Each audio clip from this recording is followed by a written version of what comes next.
La feuille de route du deuxième compact dont bénéficie le Burkina Faso de la part du Millennium Challenge Corporation des États-Unis a été présentée à la presse ce matin. Et puis à l'international, l'Australie a enregistré hier sa journée la plus chaude jamais enregistrée.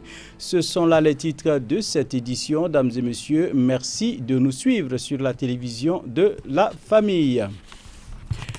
L'unité de coordination de la formulation du second compact a organisé un petit déjeuner de presse en vue de présenter l'aide-mémoire qui devrait servir de feuille de route pour la mise en œuvre du second compact dont le financement se fera sous forme de subvention par le Millennium Challenge Corporation des États-Unis. Gédéon Kafando et Delphine Banissi ont participé à ce déjeuner de presse pour nous. Les choses se précisent de plus en plus pour la mise en œuvre du second compact au Burkina Faso. L'unité de coordination de la formulation du compact a échangé ce mercredi avec la presse en vue de donner l'information à l'opinion publique sur l'aide-mémoire de la subvention. L'aide-mémoire est un ensemble de conditions et d'engagements que le partenaire technique et financier demande aux bénéficiaires de remplir pour la réussite des différents projets à financer. Ainsi, dans le cadre de l'élaboration du document qui met un accent particulier sur l'électricité, plusieurs aspects ont été pris en compte. Renforcement de la disponibilité de l'électricité, accroître l'accès à l'énergie et travailler à la qualification de la main-d'œuvre. Le sens profond en fait de l'aide-mémoire, c'est qu'on s'entend pour dire voici les améliorations qu'on fait dans le domaine d'investissement, de manière à assurer qu'on va atteindre les résultats, on va atteindre les populations cibles visées. C'est ça son objectif. Alors, il y a également donc, il y a un corollaire à cela. Si vous prenez des engagements appropriés pour que le partenaire soit rassuré qu'il peut atteindre les objectifs visés, donc, le partenaire est alors à ce moment plus disposé à donner plus de ressources. Il faut dire que ce second compact a été validé car ayant fait un focus spécial sur l'électricité et la mise en œuvre se fera avec la complicité de la Sonabel, mais aussi la production de l'énergie solaire sera de la partie. Vous le savez, la Sonabel est le braquet historique, on va dire, en termes de production, de distribution et de transport d'électricité au Burkina. Et vous savez également qu'à la faveur de la loi 14, bien évidemment, des lois antérieures, la production et la distribution ont été ouvertes au secteur privé. Donc ici l'idée c'est de faire en sorte que la Sonabel soit renforcée de telle sorte à faire face à la concurrence du secteur privé, mais également à terme que bien sûr les subventions dont elle bénéficie aujourd'hui soient réduites, voire éliminées. Et dans ce cadre-là, justement, il est prévu que, bien évidemment, dans le très court terme, la Sonabel puisse produire une comptabilité analytique.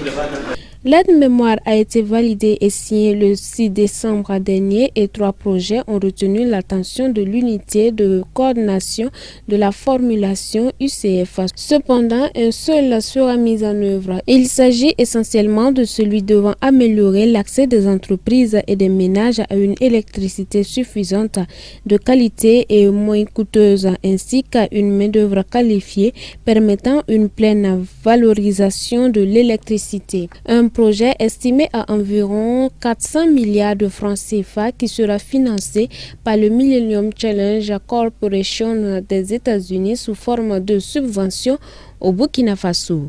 Les nouveaux pagnes du 8 mars 2020 ont été présentés à la presse. Cette année encore, en plus du pagne tissé, le pagne imprimé a été revalorisé. Les détails de ce point de presse avec Odette Zouangena et Jonas Tondé. Voici présenté à la presse les nouveaux pagnons 8 mars. La sélection des 10 pagnons, à savoir le pagne tissé et le pagne imprimé, avec 3 différentes couleurs, s'est faite sous des critères de choix rigoureux, a laissé entendre la directrice générale de la femme et du genre. Nous avons, depuis 2018, entamé un processus de sélection et d'appel national ouvert qui a permis à toutes les femmes qui se sentent intéressées de venir compétir. Et également, par cela, nous avions eu des concertations. Si vous voyez, il y a généralement des groupes d'importateurs avec qui nous échangeons et également les femmes tisseuses. Et cela nous a permis quand même de pouvoir, à la suite de ces concertations, de ces différents examens-là, de choisir le pain imprimé également. À l'avis des contrevenants, un texte serait en vigueur pour réprimer toute contrefaçon. Nous ne pouvons pas prétendre avoir cette prétention de dire qu'on va tout maîtriser. On ne pourra avoir effectivement que ce pain imprimé. On ne peut pas le dire. Mais ce que nous pouvons dire, c'est qu'il est interdit de faire sortir un pain que l'on va dénommer pain 8 mars. Il y a des textes dans ce sens-là. Un texte qui a été pris dans ce sens pour interdire cela.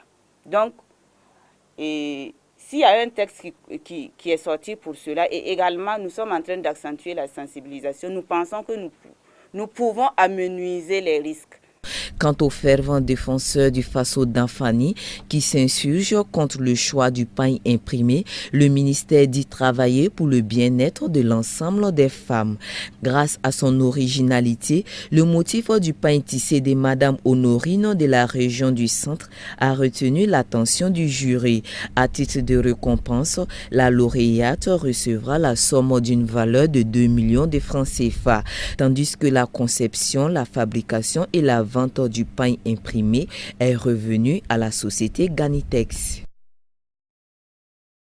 Ouvrons la page internationale de cette édition avec les effets du changement climatique ressenti en Australie dans la journée d'hier. Le pays a enregistré pour la première fois de son histoire des températures allant jusqu'à 40 degrés. C'est une journée banale sur les plages de Melbourne. Pourtant, les Australiens vivent le jour le plus chaud jamais enregistré. 40,9 degrés en moyenne nationale. Un record qui en inquiète certains. Pendant que les températures montent, les bois et la région du bush australien s'assèchent. Il n'y a pas assez de végétation pour protéger ces zones. La chaleur, les animaux en sont les premières victimes, surtout dans la région du bush australien. À cause de la sécheresse, il n'y a pas assez d'eau ici. Du coup, les chauves-souris s'approchent de la rivière et tombent dedans. Des personnes les ont sorties de l'eau ce matin. Donc c'est horrible, c'est de pire en pire.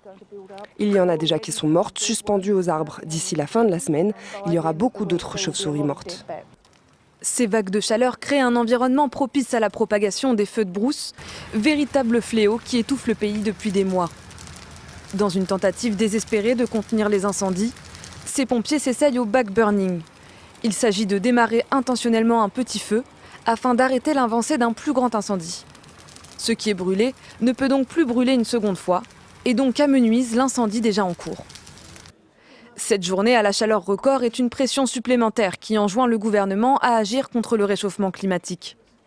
Un gouvernement dont le Premier ministre Scott Morrison fait jusqu'ici la sourde oreille afin de protéger la très lucrative industrie minière australienne. Si mardi a marqué la journée la plus chaude, il se pourrait que le record soit de nouveau battu dans les prochains jours.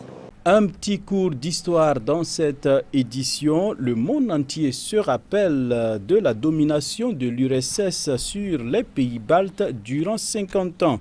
Pour s'affranchir, les habitants de ces 3 pays baltes ont dressé une chaîne humaine longue de 687 km reliant les 3 capitales de ces pays. Eh bien, pour dire tout simplement non à l'hégémonie soviétique. Suivez. C'était le 23 août 1989. Une chaîne humaine longue de 687 km qui reliait Vilnius à Tallinn en passant par Riga. 3 villes, capitale des républiques socialistes soviétiques de Lituanie, d'Estonie et de Lettonie. Des pays baltes, alors sous domination de l'URSS depuis 1940, année pendant laquelle ils ont été annexés par Moscou. Cet homme se souvient de cet événement.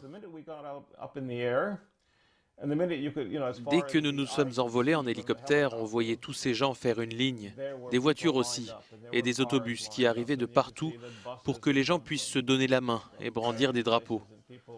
C'était un événement historique.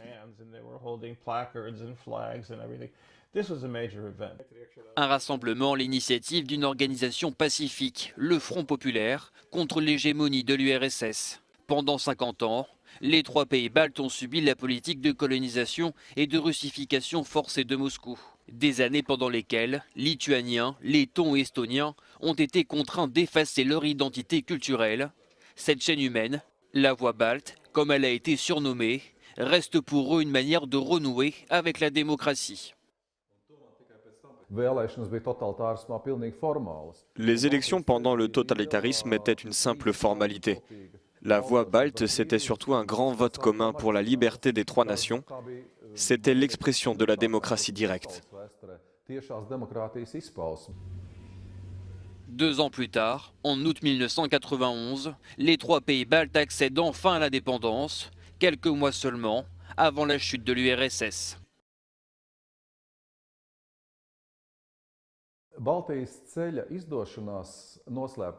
Les élections pendant le totalitarisme étaient une simple formalité.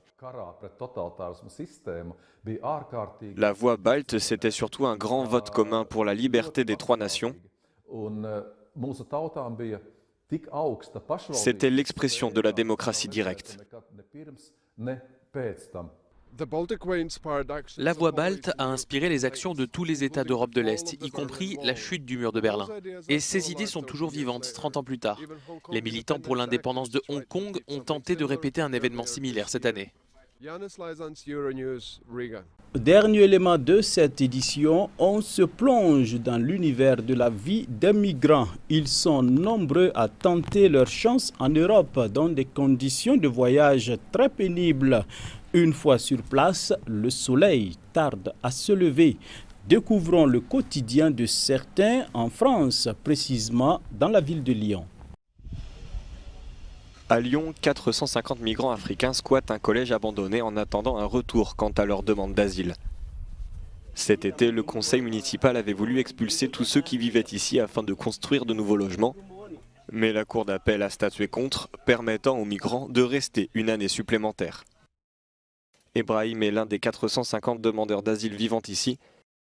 Il a payé des passeurs pour traverser l'Afrique du Nord afin de rejoindre l'Italie en canot pneumatique, puis Lyon à bord d'un train. C'est ici que je dors. Je ne me sens pas très bien. Vous savez combien il y a de personnes là où je dors? Vous dormez avec différents types de personnes. Certaines sont malades, d'autres non. Mais les maladies se transmettent. La France connaît une pénurie de logements sociaux. Si un toit ne peut être trouvé, les textes européens obligent l'État à verser aux demandeurs d'asile 14 € par jour. Ici en France, ils traitent correctement les migrants. Vous le croyez qu'ils donnent à chaque migrant presque 430 € par mois? On peut s'acheter des choses, on peut manger et s'acheter de bons vêtements, à défaut d'avoir une maison. Les conditions dans ce collège sont difficiles. Les migrants doivent se partager 9 toilettes, dont certaines sont hors service. La plupart des demandeurs d'asile doivent également attendre dans le camp à longueur de journée, n'ayant pas les autorisations de travailler. Quand je pourrai amener ma famille, quand ils me donneront les documents, je travaillerai dur ici. Ce n'est pas au gouvernement de nourrir ma famille, ce n'est pas au gouvernement d'aider ma famille. Je vais travailler.